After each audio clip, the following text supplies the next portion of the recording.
निर्माण की यही बात है, वहां जरूरत थी इंसान की, हम हर एक प्रत्येक पक्षवासी की जरूरत थी और उस जरूरत को नजरअंदाज किया जा रहा था बार बार सांसद के द्वारा और सारे जनप्रतिनिधियों के द्वारा।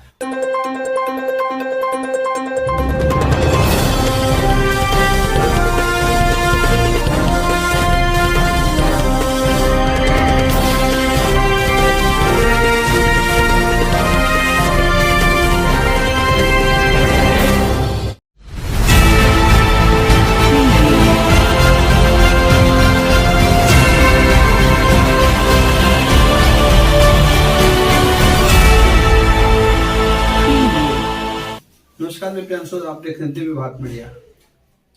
आज हम बात करते हैं बक्सर के एक समाज सेवी जो जाने माने अपने आप में बहुत ही प्रभावशाली बक्सर के लिए लगातार मुहिम चला करके लोगों से फीडबैक लेकर के और समस्याओं का निदान करने के लिए जिन्होंने बहुत सारी समस्याओं का हल किया। हम उनसे बात करते हैं जगजीत भट्ट जी से। सबसे पहले तो आपको दिव्य विभाग मीडिया की तरफ से नमस्कार सर। नमस्कार, और मैं आपकी मीडिया कंपनी को भी धन्यवाद देना चाहूंगा जो आपने बोलने का मौका दिया मुझे। अच्छा जगजीत जी, हम आपसे एक सबसे बड़ी समस्या जो बक्सर जिले के लिए थी, रेलवे क्रॉसिंग ब्रिज की बात करते हैं। क्योंकि लगातार कई मीडिया वालों ने इस विषय पर आपसे कवरेज लिया है, लेकिन हम आपका इंटरव्यू लेते हैं इसलिए क्योंकि वो मुद्दा बहुत ही पुराने समय से चल रहा है और उसका निष्पादन कभी भी नहीं हो पाया था। लेकिन शायद आपके प्रयासों से ही ये सफल हो पाया अभी तक। और हालांकि इस विषय पर और भी आगे चर्चा करेंगे। क्या क्या समस्या है आपके सामने उत्पन्न हुई इस को पास कराने में, या जितने इसमें संघर्ष किए उसमें क्या क्या समस्या उत्पन्न हुई? देखिए, सबसे पहले तो जितने भी मीडिया वाले और जितने भी मेरे भाई लोग थे, मेरे साथ के सभी लोगों को मैं धन्यवाद देना चाहूंगा, क्योंकि किसी एक व्यक्ति विशेष की लड़ाई नहीं थी, ये सामाजिक जन चेतना की लड़ाई थी और समाज के हर एक वर्ग की लड़ाई थी जिसको हम लोगों ने पार किया है। और किसी जगजीत भट्ट की लड़ाई नहीं है, सभी की लड़ाई थी और सभी को हमने पास किया है, सभी लोगों ने पास किया। दूसरी बात, आपने पूछा कि क्या क्या समस्याएं आती हैं। समस्याएं तो बहुत सारी थी सर। समस्या तो सबसे बड़ी थी कि वहां पे इतना रश होता था कि लोगों के जान पर आफत आ जाती थी। और जो में गोल्डन आवर्स होते हैं जिसमें लोगों को हॉस्पिटल पहुंचना रहता था, लोग नहीं पहुंच पाते थे। और अब शायद हम सभी के प्रयासों से वो चीजें जो है अब देखने को मिलेंगी, पुल का निर्माण कार्य शुरू होगा। रही बात समस्याओं की, तो सबसे पहले 2016 में मैंने प्रधानमंत्री कार्यालय को चिट्ठी लिखा, उसके बाद से मुख्यमंत्री को, रेल मंत्री को, रेल राज्य मंत्री को बहुत सारी चिट्ठियां लिखने के बाद ये मालूम चला कि पुल जो है वहीं पे बनने वाला है, लेकिन फिर पुल उस समय नहीं बन सका। 2018 में पुल का शिफ्टिंग लोकेशन हुआ, जहां हम लोग नीचे गाड़ी लेके जाते हैं, जैसा कि आप देखे भी होंगे सिगौल लग से नीचे की तरफ से जो रास्ता जाता है, वहां पे 2018-19 में शिफ्टिंग लोकेशन हुआ। 18 में शिफ्टिंग लोकेशन होने के बाद उसका 19 में झूठा शिलान्यास कर दिया जाता है यहाँ के सांसद के द्वारा। और रेलवे के भी अधिकारी थे, तमाम सारे मीडिया पर्सन्स ने भी इसको दिखाया, जो कतई सही नहीं था। सामाजिक चूंकि ये किसी व्यक्ति विशेष के खिलाफ लड़ाई नहीं थी, लोगों की मांग थी। जैसे अभी ठंडा का समय है, हम लोग ने ये पहना हुआ, तो ये हम लोग की जरूरत है कि हम लोग को पहनना है। ये टाढ़ी गुमटी पे आरोपी निर्माण की यही बात है, वहां जरूरत थी इंसान की, हम हर एक प्रत्येक पक्षवासी की जरूरत थी और उस जरूरत को नजरअंदाज किया जा रहा था बार बार सांसद के द्वारा और सारे जनप्रतिनिधियों के द्वारा। और ये मुझे लगा कि भाई ये तो ऐसा समस्या पूरी नहीं होगी। फिर लगातार बहुत सारे अभियान भी चलाए गए। आप जानते होंगे कि हस्ताक्षर अभियान चलाए गए, जिसमें 10,000 लोगों का हस्ताक्षर लिया गया था। जन जागृति रैली निकाली गई थी। पोस्ट कार्ड अभियान सीधा प्रधानमंत्री को लिखा गया था। सारे पूरे जिले में मैंने ढूंढ करके सभी लोगों से लिखवाया। उसके बाद से वहां पर बहुत सारी हम लोगों ने अभियान चलाया था। बहुत सारे अभियान चलाने के पश्चात कई मरतबा मैं पटना भी गया, 5-6 बार तो मैं पटना गया। और पटना जाने के बाद वहां अधिकारियों से बातचीत होती थी, तो वो लोग भी हमको बोलते थे कि आपका क्या कॉन्फ्लिक्ट ऑफ इंटरेस्ट है। आप लोग, हम भी उनसे बोलते थे कि भाई आपका क्या कॉन्फ्लिक्ट हो रहा है, झूठा शिलान्यास करा रहे मंत्री के साथ बैठ के। तो समस्याएं तो सर बहुत सारी थी। समस्याएं तो मतलब आप जब लड़ाई में रहेंगे तो समस्याएं बहुत सारी सामना करने पड़ेगी। और चूंकि ये किसी व्यक्ति विशेष की नहीं थी और किसी अपनी समस्या नहीं थी, ये समाज की समस्या थी। और समाज की समस्याओं का निदान जब तक किसी एक आदमी को, मैं हमेशा से बोलते आया हूं, किसी ना किसी को तो शंकर होना पड़ेगा, किसी ना किसी को तो ये जहर पीना होगा। और जिस तरह से इस निर्माण कार्य में हम लोगों ने जहर पीने का काम किया, वो अब क्या ही कहा जाए आपसे। अच्छा, ये आप अभी बता रहे थे कि बहुत पहले सर आप ये मुहिम को चला रहे हैं, बहुत हस्ताक्षर अभियान चलाया, बहुत सारी चीजें चलाया, चिट्ठी तो आपके बारे में ये आइडिया कब से आया था? आइडिया तो अचानक रैंडमली आया था सर, कोई प्री प्लान नहीं था सर। एकदम से मैं आया था मम्मी के इलाज के लिए, मम्मी तबियत खराब था, देखा कि भाई यहाँ तो एक प्रेग्नेंट वुमन थी, वो मर रही थी और जाम पूरा लगा हुआ था। अगले ही दिन एक पुलिस वाले थे, वो भी वहीं गिर के मर गए और उनको भी ले जाते हम लोग हॉस्पिटल में गए। तो मेरे दिमाग में स्टक करके करे भाई ये तो इतना बड़ा मेडिकल नेग्लिजेंस है, इसमें तो करना चाहिए कुछ। तो फिर मेरे दोस्त ने बताया कि अब तुम सबसे पहले प्रधानमंत्री कार्यालय को चिट्ठी लिखो। फिर उन दोस्तों ने, मेरे दिल्ली पढ़ता था, उन्होंने बताया कि भाई तुम एक चिट्ठी फाइल लोगों के खिलाफ आरटीआई डालो, तो रियल सिचुएशन जो ग्राउंड पे है वो मालूम चलता है। उस समय मालूम चला, अब मेरे पास चिट्ठी नहीं है, नहीं तो मैं आपको दिखाता कि रियल सिचुएशन उस समय क्या थी बनाने की। अच्छा, जीते हुए जो प्रतिनिधि जिनका ये कर्तव्य बनता है कि हम लोगों की समस्याओं को सुन, तो क्या इसमें उनकी कोई भूमिका अभी तक नहीं रही? सर उनकी भूमिका तो थी ना, झूठा शिलान्यास कर दिए, लोगों ने जिता दिया उनको, हम सभी ने झूठा शिलान्यास के नाम पर कि ओवरब्रिज बनेगा। हाँ सर, 2019 में शिलान्यास किया है। तो आप 20 मार्च की खबरें उठा के देख लीजिए, या मेरा फेसबुक तो ब्लॉक है, वरना मैं दिखा देता आपको। 20 मार्च 2019 को झूठा शिलान्यास हुआ उसी पुल का। तो आप उनके खिलाफ इस प्रकार से बाइकआउट भी तो उनका किए है एक बार। देखिए बाइकआउट क्यों है, और हमने उनको वोट भी तो दिया है, इसमें तो अधिकार भी तो है। हाँ, तो जिस अधिकार से वोट दिया है उसी अधिकार से क्वेश्चन भी पूछ रहे हैं आपसे, क्योंकि जिस अधिकार से आपको वोट किया है ये क्वेश्चन पूछने का अधिकार हर एक बक्सर वासी को था, अपने सांसद से पूछने का कि भैया आपने वादा किया था और आपने पुल नहीं बनाया, तो क्या हम लोग ऐसे ही मरते रहेंगे? सवाल तो ये है। और किसी भी, हमको नहीं लगता है कि किसी मीडिया पर्सन ने उस समय उनसे पूछने की हिम्मत दिखाई। उनसे तो किसी ने नहीं पूछा कि बाबा आपने शिलान्यास किया तो आखिर कैसे कर दिया, आपका जो दिखाए भी तो दबाव दे देते हैं या कहीं तो वो तो सर होंगे सर चीजों। देखिए जिस समय आप जाएंगे किसी भी मंत्री के खिलाफ लिखने के लिए, बोलने के लिए, हम पे भी बहुत सारा दबाव आया, लेकिन दबाव का क्या मतलब है कि हम नहीं सच बोलेंगे? सर सच बोलने की आदत है, सच अगर बोलना पागल है या सच बोलना अगर बवाली है तो समझ जाइए कि हम भी बवाली है, क्योंकि सच बोलना तो पड़ेगा ना सर। आप 6 साल से इस चीज को मुहिम को चला रहे हैं, 6 साल से लगातार प्रयास कर रहे हैं, तो कहाँ आप पे दबाव दिया गया? देखिए ज्यादा कुछ मेरे पर दबाव मतलब फेसबुक वगैरह से मतलब लिखवाना या फिर तरह तरह की बातों की, मतलब आईटी सेल से दबाव दे दी? हाँ, आईटी सेल से तो बहुत दबाव था मेरे पे, क्योंकि मेरा फेसबुक एक समय जब मैं 19 में था तो उस समय मेरा फेसबुक काम नहीं करता था, लगभग 6 दिन तो मेरा फेसबुक काम नहीं किया। फिर अभी भी है कि पता नहीं क्या है, फेसबुक मेरा वो पिछले वाला अकाउंट बंद हो गया, तो बहुत सारी समस्याएं थी। उसको अभी क्या बोलना है, जो आप जब जंग लड़ने की तरफ जाएंगे तो आप ये नहीं सोचे कि आपके पास दबाव। अच्छा, आखिरकार तो इसमें सफल हो गए आप, लेकिन अब क्या लगता है कि वाकई में एट लास्ट ये पूरा? हाँ, निश्चित रूप से सर, ये मैं नहीं कह रहा हूँ, मेरे पास चिट्ठी नहीं है, मैं आपको दिखाता, या फिर जो आप मेरे जो नया फेसबुक आईडी है उसमें आप जाके देख सकते हैं, जगजीत भट्ट करके आईडी है, उसमें मैंने चिट्ठी डाला हुआ। पैसों का एलोकेशन का मामला फंसा हुआ था, क्योंकि स्टेट गवर्नमेंट जो है वो पैसा नहीं पास की थी। जैसे पुल का आप देखेंगे तो 2 हिस्से हैं, पुल का एक अप्रोच पथ है और एक पुल का रेलवे का अपना हिस्से का है। रेलवे ने 17 करोड़ 40 लाख रुपया पास कर दिया है, तो राज्य सरकार के हिस्से वाले पे मामला लटका हुआ था, और ये लोग कह रहे थे कि हम लोग काम लगा देंगे, जैसा कि चौसा में आधा बना करके लोग छोड़ दिए थे।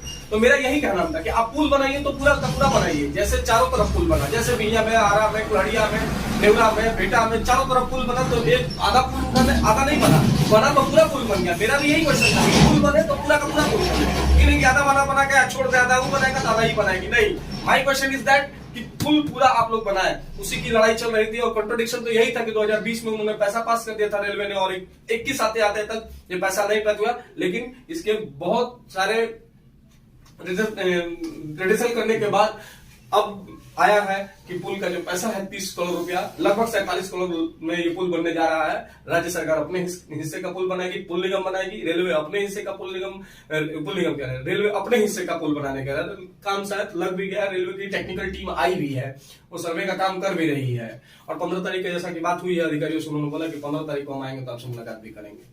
समाज सेवा के तौर पे अभी वर्तमान में आप क्या, आपके लिए टॉपिक माइंड में चल रहा है आप बक्सर को सुधारने को लेकर के? देखिए वो तो क्या ही कहा जाए, बहुत सारी आइडियाज हैं, लोग अगर उस चीज को मदद करेंगे और लोग का जब चाह होगा तो बहुत सारी आइडियाज हैं, दी जा सकती हैं, की जा सकती हैं, जब लोग चाहेंगे तो उसमें हम देंगे अपने। लेकिन अभी बहुत सारे सामाजिक लोग हैं, समाज सुधारने वाले हैं जिसमें, लेकिन आपने जो टॉपिक चुना था वो सबसे डिफरेंट और सबसे एक अलग था, क्योंकि वो अभी तक हमको नहीं लगता कि कोई वैसा चॉइस किया था कि इस चीज को आगे बढ़ाएंगे, क्योंकि अभी बहुत उस साइड के जितने भी ग्रामीण एरिया के लोग हैं सभी लोग इधर से संबंधित शहर से, और वो बाई रेलवे का जो क्रॉसिंग वो तोड़ देता था सबका। देखिए मैं क्या बता रहा हूँ कि सामाजिक जो मैं बता रहा हूँ कि सामाजिक जन चेतना का बहुत अभाव है यहाँ के लोगों में। सामाजिक जन चेतना मतलब कि आपकी, जैसे जानते हैं आप, डेमोक्रेसी में डिमांड ही सब कुछ होती है, और डेमोक्रेसी में डिमांड ही यहाँ के लोग नहीं है। लोग यहाँ पे, मैं जब साइन कराता था, आपको जान करके ताजुब होगा, लोग जानते क्या बोलते थे कि ये पागल है और ये झूठ मूठ का साइन कराता है,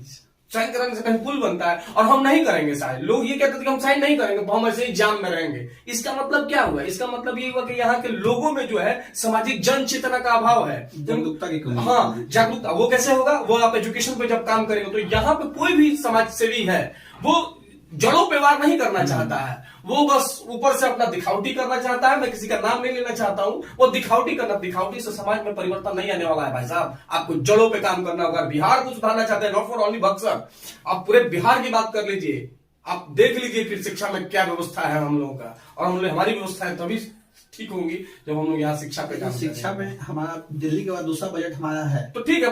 बजट से क्या है सर? बजट से इम्प्लीमेंटेशन आपका कहाँ है? क्वालिटी ऑफ एजुकेशन कहाँ है? क्वांटिटी ऑफ एजुकेशन आपकी कहाँ है? क्वालिटी ऑफ एजुकेशन से आप निचले पायदान से दूसरे स्थान पे है। उत्तर प्रदेश, झारखंड के बाद आप बैठे हुए हैं, और आप यहाँ कह रहे हैं कि हम भैया ये कर देंगे, वो कुछ नहीं होने वाला है। यहाँ पे सबसे पहले एजुकेशन पे काम करना होगा। मतलब बजट का भी तो दुरुपयोग हो रहा है कहीं ना कहीं। तो सर वो होगा ना सर, शिक्षा का अभाव है तो आप क्वेश्चन कैसे पूछ सकते हैं? अब एक जब जीते बढ़ते थे सवाल पूछ सकते थे, बहुत सारे लड़के थे सवाल नहीं पूछ रहे थे। आज भी मैं कहता हूं बहुत सारे मुद्दा है जिला में, आप आरटीए लगा के सरकार से सवाल पूछ लीजिए। सवाल पूछने की हिम्मत नहीं है सर यहाँ किसी की, सवाल नहीं कोई पूछना चाहता है। ना अधिकारियों से कोई सवाल पूछना चाहता है, ना नेताओं से कोई सवाल पूछना चाहता है। नेताओं को, देखिए मैं बता सकता हूँ, नेताओं को तो द्वार का शोभा बना दिया है। द्वार का शोभा मतलब समझते हैं ना कि किसी नेता जी हमारे द्वार पे आके, यही मेरे लिए बहुत बड़ी चीज है। मेरे जगजीत भट्ट के लिए मायने नहीं रखती है साहब। मेरे पास भी बहुत अपॉर्चुनिटी थी, मैं भी फोटो खिंचवा लेता, और बहुत सारे नेता मेरे भी घर में समस्या हो जाता कि पुल नहीं बनता। तो आपको इन चीजों पर लड़ना होगा। आप ऐसे छोटे, मैं सामाजिक कार्यकर्ता हूँ, ये हूँ, तो सर मेरे को उन शब्दों से नफरत है। वाकई जो काम करने वाला है, जैसे आप मुझे आज ढूंढ लिए, संघर्षों के दौर में नहीं थे आप लोग। जी बिल्कुल सही। ये तो आप, हाँ। मैं कहूंगा ना आप लोगों को, तो आखिर जबकि मीडिया को क्या, फोर्थ पिलर ऑफ डेमोक्रेसी, आपका प्रेशर ग्रुप का काम था कि भाई सवाल पूछोगे आप। यहाँ लोग कोई सवाल ही नहीं पूछता था। यहाँ अखबार में निकल जाता कि पुल का काम होने वाला है। मेरे पास चिट्ठी है, दिखा देता मैं आपको, और मेरे पास अखबार का कटिंग है, और लोगों का बहुत सारा चीज है, मैं दिखा दूंगा, आपका नशा फट जाएगा सर। झूठा शिलान्यास के यहाँ पे सब कोई प्रोपेगेंडा करके चला दिया। अकेला जगजीत भट्ट सत्य बोलता रहा, और किसी मीडिया पर्सन ने, एक दो को छोड़ करके, जिसमें पब्लिक प्लेटफॉर्म है और दैनिक भास्कर, उसको छोड़कर किसी ने देखे सत्य दिखाने का काम नहीं किया, और न बोलने का मौका दिया। दुर्भाग्य देखिए ये। और इस गुस्सा इतना क्यों है? क्योंकि लोग सच नहीं बोल रहे हैं साहब, सच नहीं बोल रहे हैं, और सच न बोलने का परिणाम है ये सब कुछ।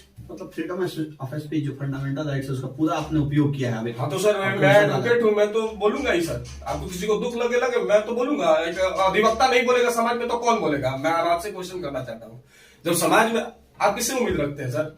आप किससे उम्मीद रखते हैं? नौकरी करने वाला क्यों बोलेगा? बिजनेसमैन क्यों बोलेगा?